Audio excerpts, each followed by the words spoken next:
Today is March 25th.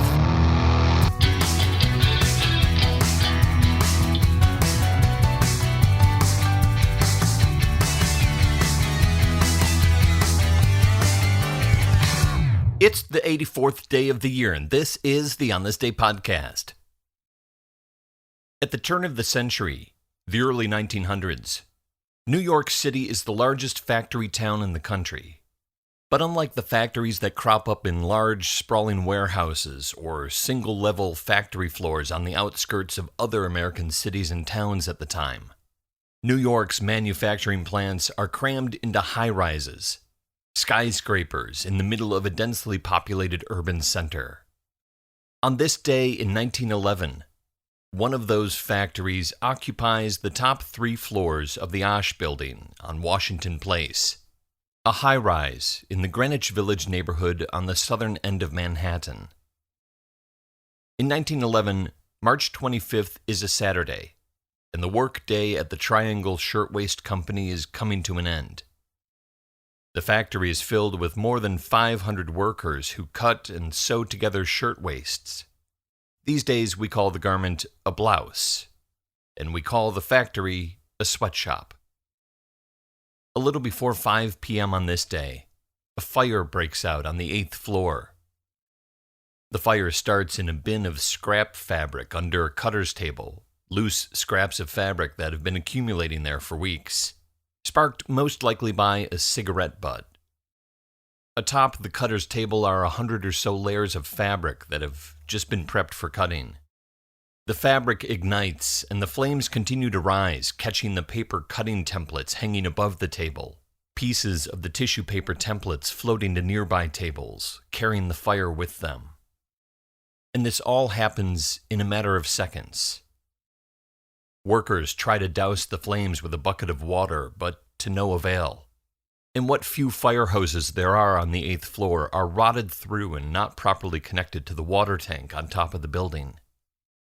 Within minutes, the fire spreads across the 8th floor and rapidly consumes the 8th, 9th, and 10th floors of the Osh Building. Workers desperately try to get to safety, trying to find their way through the thick smoke, clambering over and around the tightly spaced work tables and sewing machines. The stairwells in the building are incredibly narrow, but that doesn't matter because the doors to the stairways are locked to prevent workers from taking unauthorized breaks or to prevent thefts. And the foreman with the keys has already fled the building. The one stairwell that is accessible is not so for long. Within minutes, the stairway on the Green Street side of the building is blocked by flames.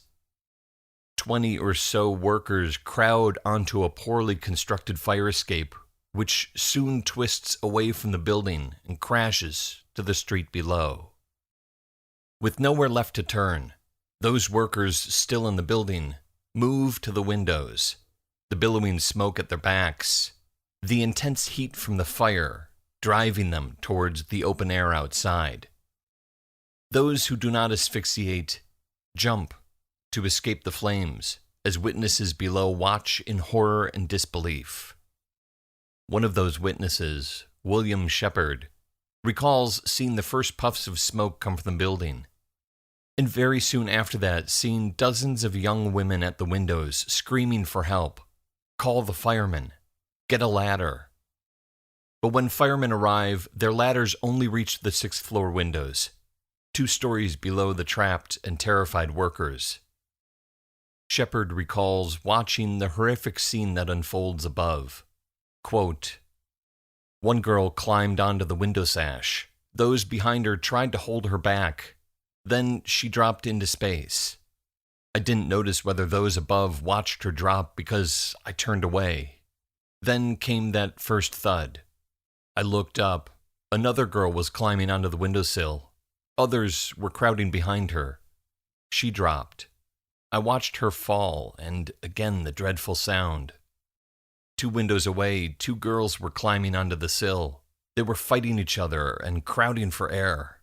Behind them I saw many screaming heads. They fell almost together, but I heard 2 distinct thuds. Then the flames burst out through the windows on the floor below them and curled up into their faces. In all, 62 people jump or fall from the windows on the top floors of the Osh building. Almost half of the 146 garment workers who perish in the gruesome and horrific fire at the Triangle Shirtwaist Company in New York City on this day in 1911. Nearly all of the victims are immigrants, primarily Italian and Jewish immigrants, and most of them are young women, some as young as 14 years old.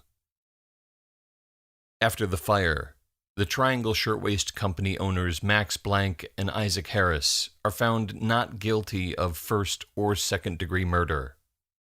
However, they're found liable of wrongful death. The public outcry that follows the fire and the trial leads the New York State Legislature to form the Factory Investigating Commission to look into workplace conditions across the state. The commission's report lays the foundation for more comprehensive labor laws, workplace regulations, and modern building fire codes, including fireproofing requirements, fire alarm and sprinkler requirements, and access to fire extinguishers. There are 281 days left in the year.